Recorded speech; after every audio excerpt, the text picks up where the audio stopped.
बच्चों, SBCC में आपका स्वागत है।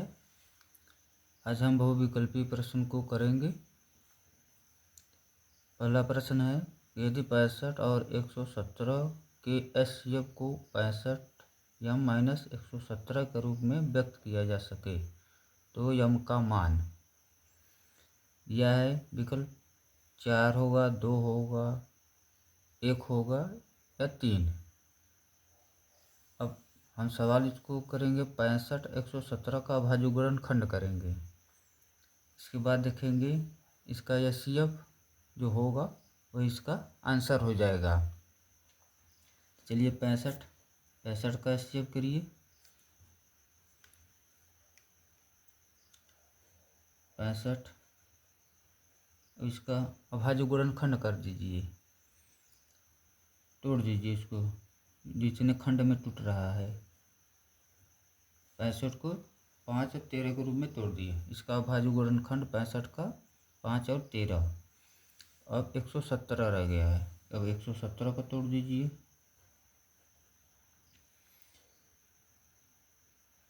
3 3 9 हो गया है। 13 9 117। अब इसका HCF निकाल दीजिए।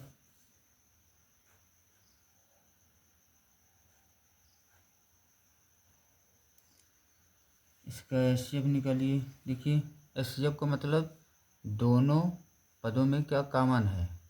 जो 65 तोड़े हैं संख्या को 5 गुणित 13 में, 117 को 3 3 और 13 में तोड़े हैं। तो दोनों में देखिए क्या चीज़ है उपस्थित, कॉमन अंक देख रहे हैं। 13 इसमें भी है, 13 इसमें भी। तो यही हमारा क्या हो गया, मस हो गया HCF, महत्तम समापवर्तक जिसको कहते हैं। जैसे पिछले हम किए हैं प्रश्नावली में, इसी तरह तो ये 13 हो गया हमारा HCF। HCF हमारा 13 हो गया। ये तो हम निकाले। और सवाल में 65 और 117 का HCF दिया है। कितना दिया है? 65 माइनस 117। ये HCF दे दिया है इसका, ये दोनों अंक का 65 माइनस 117 दे दिया, हम यहाँ निकाले हैं। तो प्रश्न के अनुसार ये भी HCF है, ये भी है। चलो प्रश्नानुसार क्या हो गया,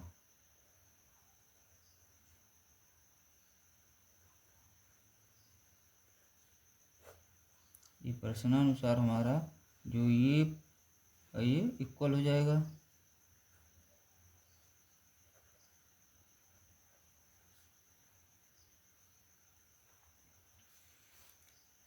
अब क्या करेंगे, 65 m को इधर रखकर 117 को पक्षांतर कर दीजिए। 65 m इधर, 117 माइनस है, जब पक्षांतर होगा तो उधर जाएगा तो क्या हो जाएगा, प्लस में हो जाएगा।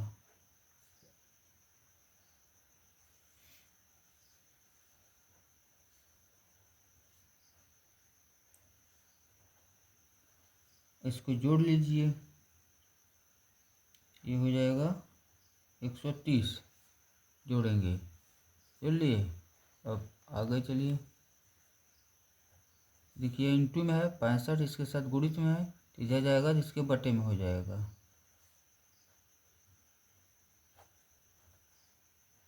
अब इसको काट दीजिए, काट दीजिए मतलब इसका इसमें भाग दे दीजिए। कट जा रहा है एक 2 बार में, इसका भाग देंगे तो 2 बार में कट जाएगा। 65 दूना 130। देखिए ये कट गया 2 बार में। तो हमारा विकल्प कौन सही है, यहाँ पर B सही है। यहाँ पर देखिए हमारा आंसर आया B, तो ये हमारा विकल्प B सही है। उत्तर इसका B सही है। इस पर इसमें मार देंगे निशानी, विकल्प B सही है।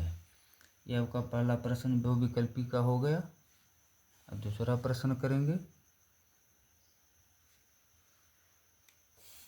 प्रश्न 2 करेंगे, जिसमें दिया है a बराबर s घाते 5 y घाते 2, b बराबर s घाते 3 y घाते 3 और x और y क्या भाज्य संख्या है। इसका HCF निकालना है। a और b का HCF निकालना है, अतः महत्तम समापवर्तक निकालना है। देखिए चलिए हल करिए। a और b, a दिया है ए बराबर हमारा दिया है s⁵5 y⁵2। इसका खंड कर दीजिए, इसको पांदाई लिख दीजिए।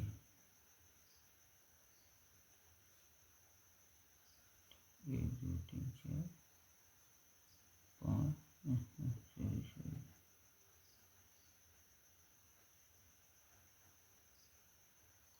और y को 2 बार लिख दीजिए। और फिर b है, b का मान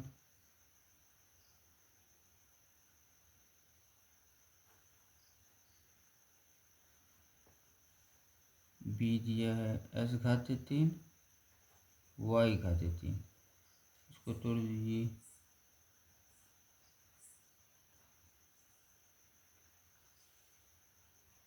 y को भी तोड़ दीजिए, जितने बार घात है उतना बार लिख दीजिए।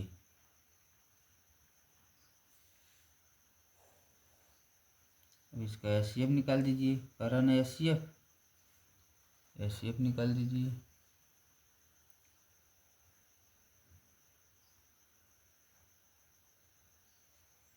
एचसीएफ ये भी है।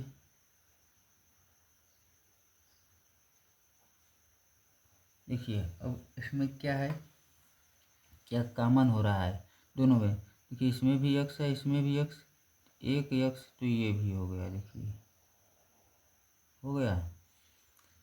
फिर देखिए इसमें भी x है, इसमें भी एक x, ये भी हो जाएगा। हाँ,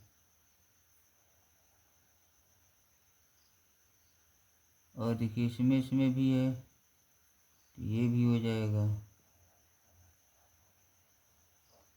ये भी ले सकते थे, थोड़ा सा जगह का कमी था, ये भी है, ले सकते हैं। मतलब 3 थे। देखिए हो गया।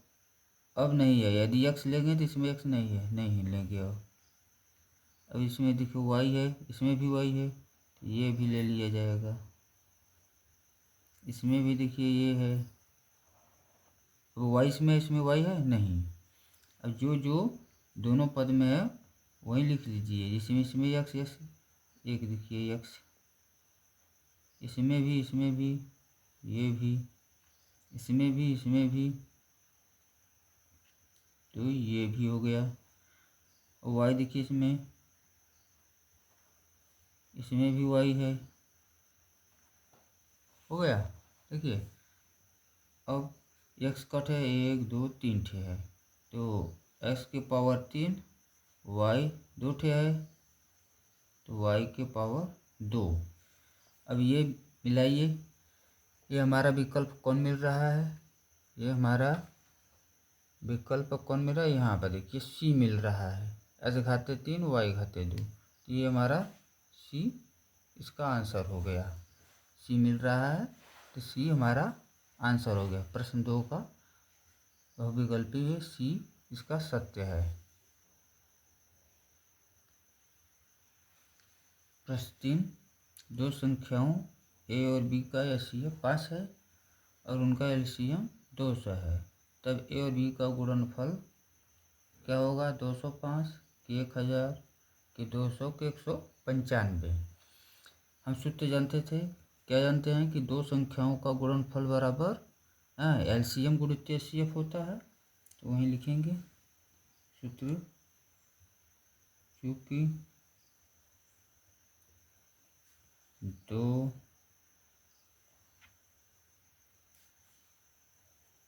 संख्याओं का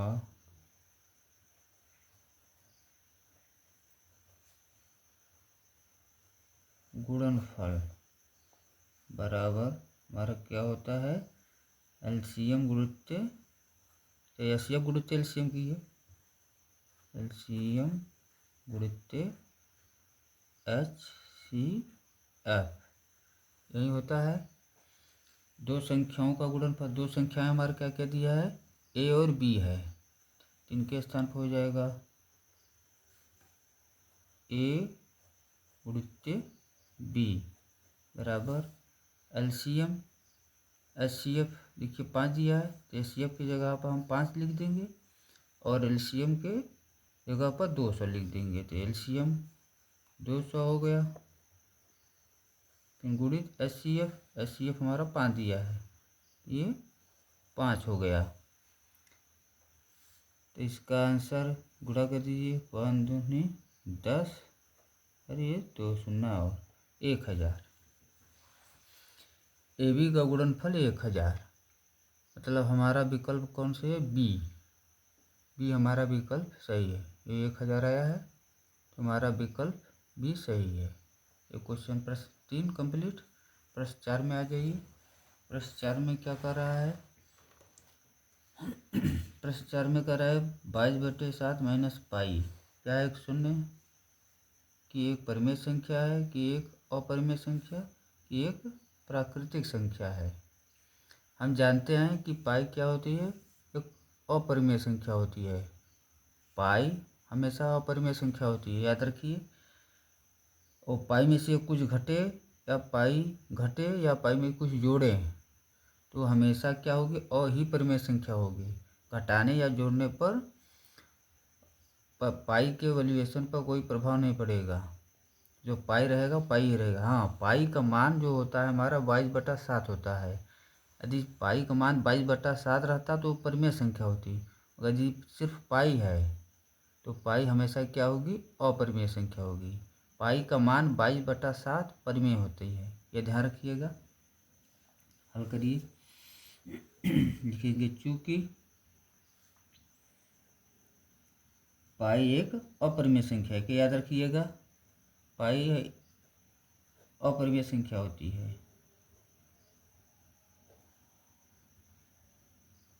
अपरिमेय संख्या है। पाई अपरिमेय संख्या होती है। तो पाई में से अब 22/7 है। 22/7 मतलब अपरिमेय संख्या को परिमेय में से घटाएं या जोड़ें। इसमें घटाना दिया है, यदि यहाँ पर जोड़ भी रहता तब भी वो हमारी क्या होती? अपरिमेय ही होती है। तो ध्यान रखिएगा। तो इसलिए 22/7 माइनस पाई भी हमारी क्या होगी? अपरिमेय ही संख्या होगी। बताया नहीं कि परिमेय अपरिमेय को किसी परिमेय में से घटाने पर उसका जो मान आता है वो हमेशा अपरिमेय ही होता है। भी एक अपरिमेय संख्या है।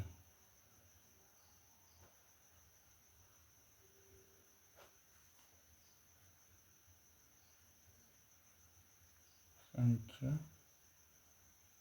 है। देखिए यहाँ पर देखिए अपरिमेय संख्या, तो ये हमारा सी आंसर हमारा सही है। इसका सी आंसर सही है। एक प्रश्न 4 कंप्लीट हुआ। प्रश्न 5 देखेंगे। इसमें कह रहा है धन पूर्णांक 6a + 5 से ठीक पहले आने वाला धन पूर्णांक। इसमें कह रहा है पहले का मत यदि सवाल में पहले दिया है कि ठीक पहले, तो 6a + 5 के पहले, तो इसमें से एक घटा देंगे। यदि कहता कि 6a + 5 के बाद तो एक जोड़ा जाता है। ध्यान दीजिए, पहले का मतलब यदि आया है तो इसके में से इस संख्या में से एक घटा दीजिए। पहले का मतलब एक घटाइए। तो पहले दिया है, पहले का मतलब घटा दीजिए, बस वही आंसर हो जाएगा। लिख दीजिए 6a + 5, ये पूरा प्रश्न से ठीक पहले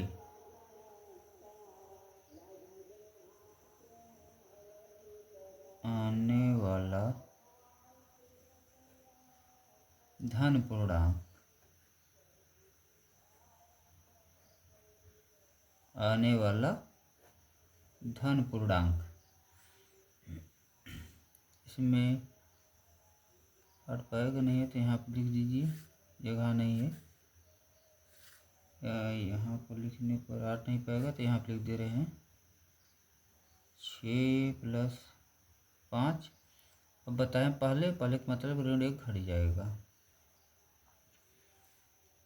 ऋण 1 घट जाएगा। तो ये हमारा देखिए अब घटेगा तो हो जाएगा 6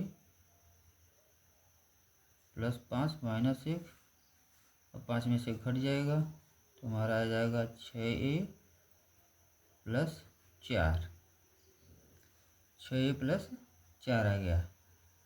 ये देखिए किस में मिल रहा है ये विकल्प देखिए हमारा क्या है बी, 6a + 4, 6a + 4 विकल्प हमारा बी सत्य है।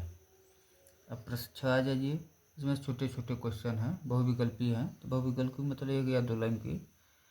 देखिए इसमें कह रहा है अपरिमेय संख्या है 22/7, 22/7 हम बता अभी अगले पीछे ही क्वेश्चन हम किए थे तो बताए थे कि पाई का मान जो होता है 22/7 परिमेय संख्या होती है, और पाई हमारी क्या होती है अपरिमेय संख्या होती है।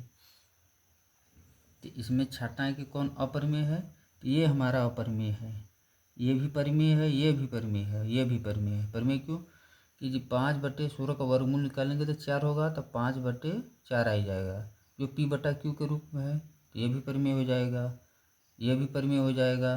तो इसमें 100 को ऊपर नीचे गुणा कर देंगे, ये भी परिमेय है, ये हमारा अपरिमेय है। पाई हमेशा अपरिमेय संख्या होती है, ये याद रखिएगा कि पाई हमारी क्या होती है अपरिमेय संख्या होती है। यही हमारा विकल्प बी सत्य है। इसका आंसर जो होगा उत्तर बी हमारा सत्य है, बी हमारा यही पाई ही हमारा सत्य है, और सब जो दिए हैं वो अपरिमेय संख्याएं नहीं हैं। प्रश्न हम 7 देखेंगे। इसमें कह रहा है संख्या 4 कड़ी में 3 पूर्णांक है कि परिमेय संख्या है कि अपरिमेय है, इनमें से कोई नहीं। देखिए कड़ी में 3 लगा है, मतलब कड़ी में 3 हम पिछले प्रश्नावली में कर चुके हैं कि कड़ी में 3 कड़ी में 5 यदि ऐसी संख्याएं आ रही हैं तो हमारी हमेशा क्या होती है अपरिमेय है संख्या। तो अपरिमेय संख्या में यदि हम किसी संख्या का गुणा करें परिमेय संख्या का तो हमेशा क्या होगी अपरिमेय संख्या होगी। अपरिमेय संख्या में यदि हम किसी परिमेय संख्या का गुणा कर रहे हैं तब भी वो हमारी क्या होगी अपरिमेय ही संख्या होगी, याद रखिएगा। तो इसका हमारा उत्तर ये हो जाएगा अपरिमेय, यही हमारा इसका उत्तर है। उत्तर में हमारा ये सी होगा। अब आ जाइए 8वां प्रश्न। 8वां प्रश्न में कह रहा है कि किन्हीं धनात्मक पूर्णांकों ए और 3 के लिए अद्वितीय पूर्णांक Q और R इस प्रकार विद्यमान होते हैं कि A = 3Q + R, जहाँ R संतुष्ट होगा। इससे होगा कि ये से कि इससे कि इससे, ये किससे संतुष्ट होगा। अब इसमें देखिए हम अपने जाएंगे यूक्लिड विभाजन प्रमेय से, इसकी सहारा से हम इसको हल करेंगे। हमारा यूक्लिड विभाजन प्रमेय क्या था जानते हैं, चूँकि A = BQ + R, इसमें अब देखिए सवाल जो हमारा दिया है A = 3Q + R दिया है क्या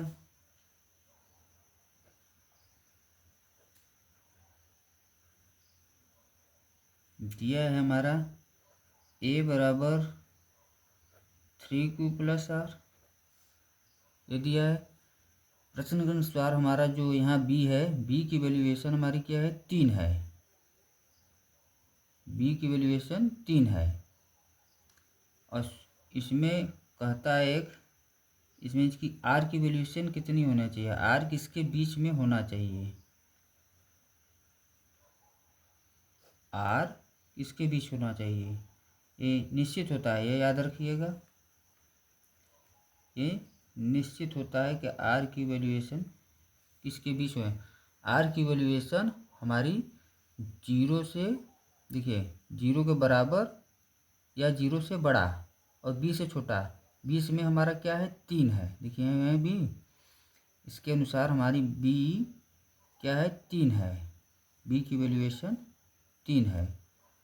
ध्यान से b की वैल्यूएशन 3 होगी, मतलब r जो होगा b से छोटा होगा, r की वैल्यूएशन क्या होगी b से मतलब छोटी, माने 3 से छोटी होगी। ध्यान रखिए b की वैल्यूएशन 3 है, मतलब हमारा r का वैल्यूएशन 3 से छोटा होगा, 3 से छोटा होगा। तो हम यहाँ हल करेंगे, चूँकि r बराबर 0 1 2, 3 नहीं लेंगे क्योंकि b जो हमारा b का मान जो है 3 है, b बराबर 3 है, तो 3 नहीं लेंगे क्योंकि इसमें r हमारा b से छोटा है, मतलब 3 से छोटा है, इसलिए 3 नहीं लिया जाएगा। हो गया, तो अब ये इसका मान आ गया, रख दीजिए 0 लेस देन इक्वल r, ये b है, b का मतलब 3 है हमारा, देखिए b है 3, ये हो गया हमारा भी। देखिए विकल्प, ये विकल्प कौन सही है मिला लीजिए, ये हमारा विकल्प देखिए ए, यहाँ पे विकल्प ए मिल रहा है, ये उत्तर हमारा हो जाएगा ए, ए हमारा उत्तर सत्य है, ये हमारा मिल रहा है। ये हमारा क्वेश्चन कंप्लीट हो गया। ठीक है, प्रश्न 9 में क्या करा है, यदि दो संख्याओं का HCF एक है तो वे संख्याएं कहलाती हैं यमज मतलब जुड़वा, क्या सहभाज्य या भाज्य या संपूर्ण संख्याएं, ये कह रही हैं। अब देखिए HCF मतलब कॉमन, इसका मतलब महत्तम समापवर्ष है, दो संख्याओं का HCF एक है, अर्थात दो संख्याएं ऐसी हैं कि जो जिसमें कॉमन क्या सिर्फ एक हो रहा है, कॉमन सिर्फ एक हो रहा है, मतलब यह महत्तम समापवर्तक सिर्फ एक है, तो दोनों संख्याओं का HCF एक है।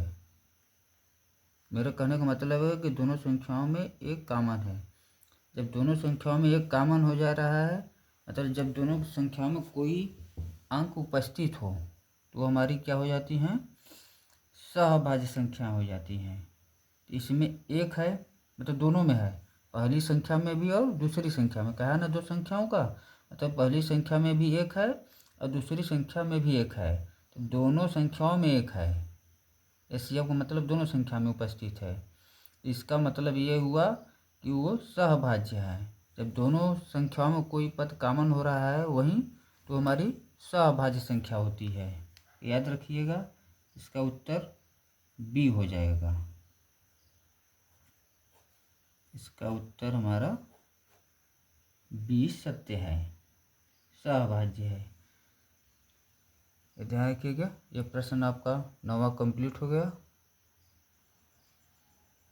प्रश्न 11 देखिए, कह एक परिमेय संख्या को एक शांत दशमलव के रूप में व्यक्त किया जा सकता है यदि हर के गुणनखंड 2 3 या 5, 2 या 3, 3 या 5, या कह रहे 2 या 5 केवल, बस यही कह रहा है।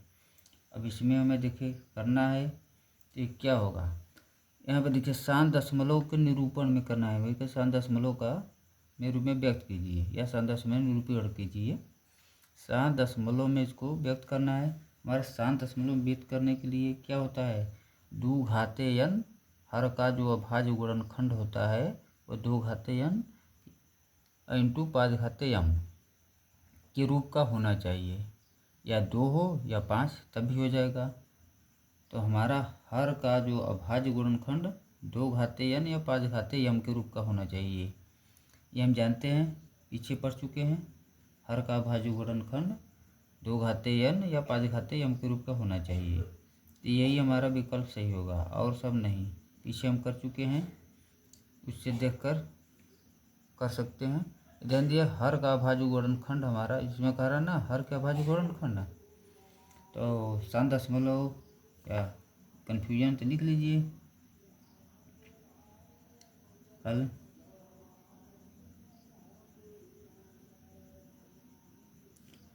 शांत दशमलव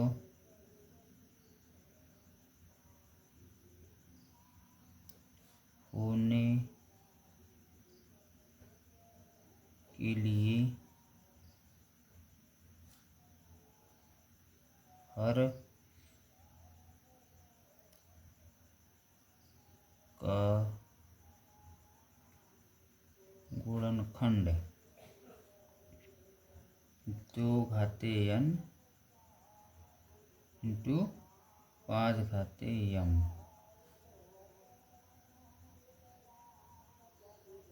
के रूप का होना चाहिए।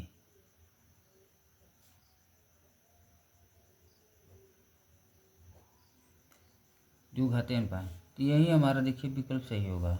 2 5 इसमें है और कोई भी नहीं, इसमें 3 आ गया है, इसमें भी 3, इसमें 3 नहीं, तो यही हमारा डी इसका विकल्प सही होगा। उत्तर इसका हमारा जो होगा डी होगा। उत्तर हमारा उसका डी होगा और नहीं होगा। आज ये प्रश्न 12 में कह रहा है कर्ण में 2 कर्ण में 3 के बीच परिमेय संख्या है। इन दोनों के बीच में हमें एक परिमेय संख्या निकालनी है। तो हम कर्ण में 2 का मान जानते हैं। कर्ण में 2 का मान हमारा होता है 1.414 डॉट डॉट, अरे सॉरी, कर्ण 2 का मान होता है बच्चों, कर्ण 3 का मान होता है 1.732 डॉट डॉट डॉट। कर्ण 2 का मान 1.414 डॉट आगे ले होता है, तो बस यहीं 3 अंक तक लेकर छोड़ देंगे। इसमें भी कर्ण 3 का मान होता है 1.732।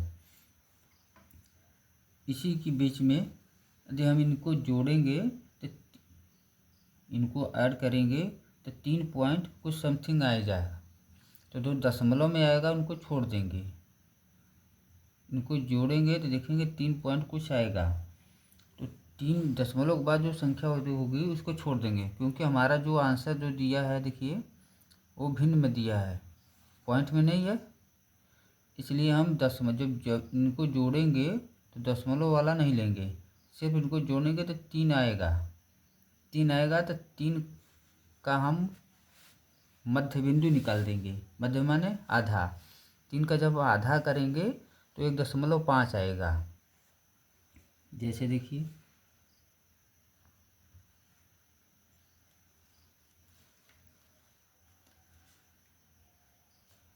कर्ण में 2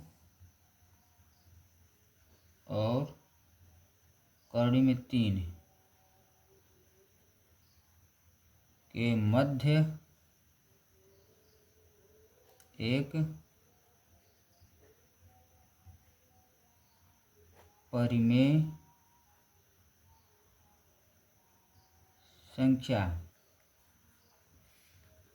देखिए अब बताया ना कि 1/2 ले लेंगे, 1/2 ले लिए। अब इसमें जो हम बताएं कि जोड़ेंगे तो 3 पॉइंट कुछ आएगा, तो 3 ही लेंगे हम, इनका मध्य है, तो इनको जोड़ेंगे तो 3 ही, ध्यान रखिएगा 3 ही लेंगे। अब 3 लेंगे, अब इसका कर दीजिए 3/2 होगा कि मध्य माने 1/2, मध्य का मतलब होता है 1/2, और इस पॉइंट वाला नहीं लिए हैं। यही हमारा विकल्प सही होगा, जो हुआ 3/। उत्तर इसका जो होगा हमारा 3/2, देखिए सी ऑप्शन इसका सही है। आपका ये क्वेश्चन कंप्लीट हो गया 12।